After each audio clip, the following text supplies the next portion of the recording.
महापालिकेच्या सार्वजनिक बांधकाम विभागातील 3 अधिकाऱ्यांची बनावट स्वाक्षरी करून महापालिका लेखा विभागाकडून 5,10,251 रुपये सुरक्षित अनामत रक्कम काढून घेतल्याचा आरोप भाजपचे ठाणे शहराध्यक्ष संजय वाघोले यांनी केला आहे।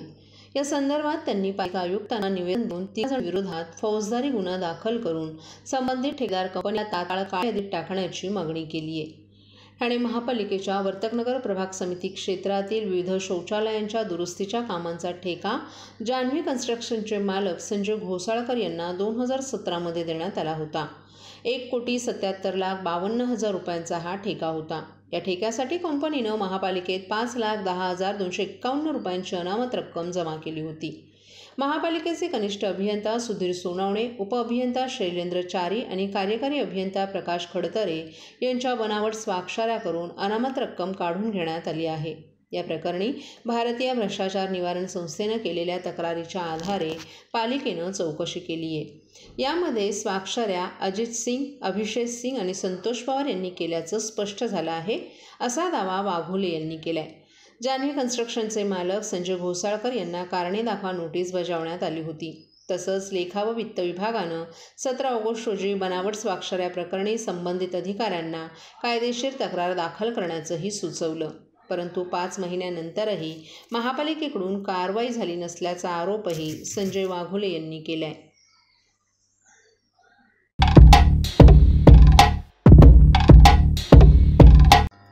राजापूर येथील आमदार राजन साळवी यांनी उत्पन्नापेक्षा अधिक अपसंपदा जमवल्याप्रकरणी ही कारवाई करण्यात आली आहे।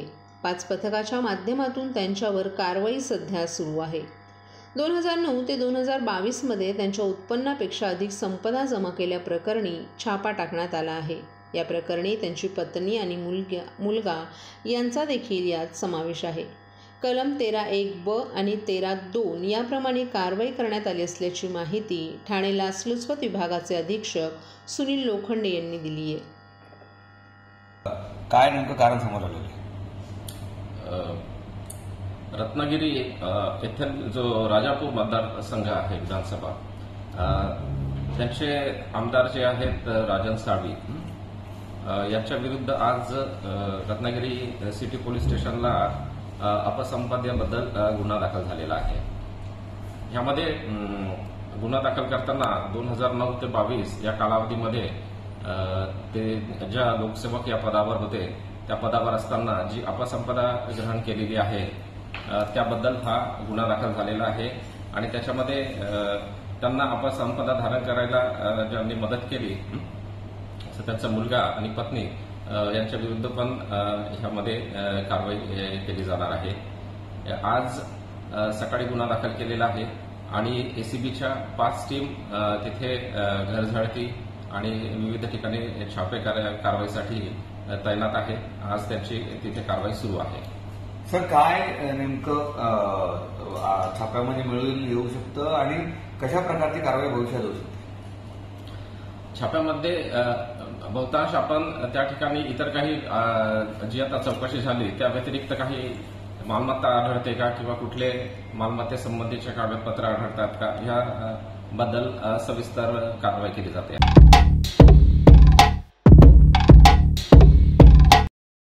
ठाणेकर मालमत्ता करदात्यांसाठी करातील व्याज माफी अभय योजना 31 डिसेंबर 2023 पर्यंत मालमत्ता करावरील 100% व्याज माफ, तसेच 1 जानेवारी ते 15 जानेवारी 2024 या कालावधीमध्ये मालमत्ता करावरील 75% व्याज माफ।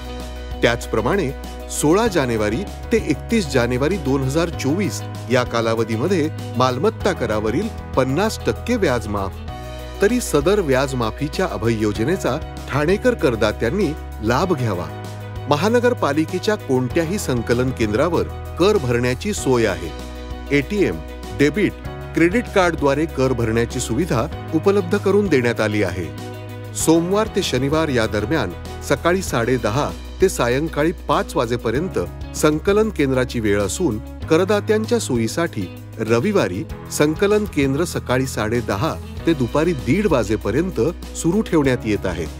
यासोबतच ठाणे महानगरपालिकेच्या propertytax.thanecity.gov.in या संकेतस्थळावर ऑनलाईन पद्धतीने मालमत्ता कर भरण्याची सुविधा उपलब्ध करून देण्यात आली आहे.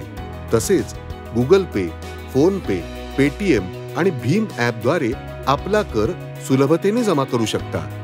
ठाणे महापालिका क्षेत्रातील सर्व करदात्यांना विनंती आहे की आपण या व्याजमाफी अभय योजनेचा जरूर लाभ घ्या आणि आपला मालमत्ता कर लवकरात लवकर महापालिकेमध्ये जमा करून महापालिकेस सहकार्य करा. धन्यवाद.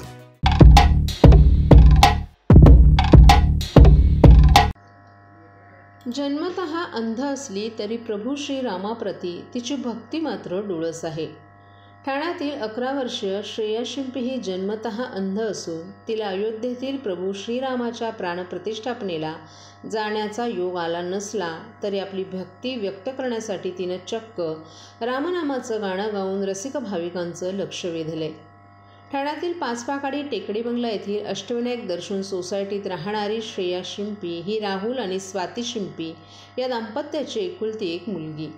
2012 साली जन्मलेली श्रेया जन्मतः अंध असून ती इयत्ता 5वीमध्ये शिक्षण घेते.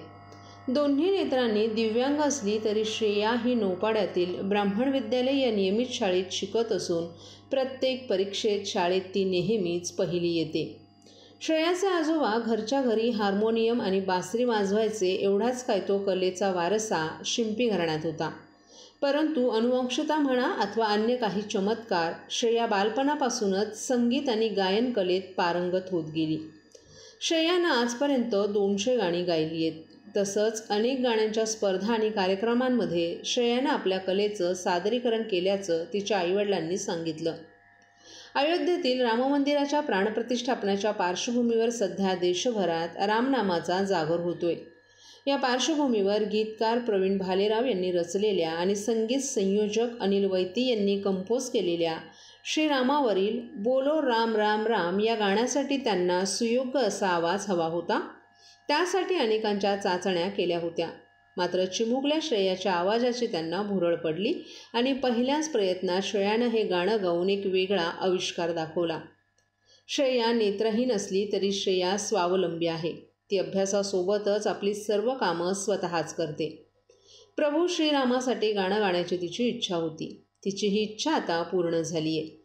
बोलो राम राम राम हे गीत अयोध्येतील प्रभू श्रीरामाच्या प्राणप्रतिष्ठापना सोहळ्यासाठी अर्पण केल्याचं श्रेयानं सांगितलं.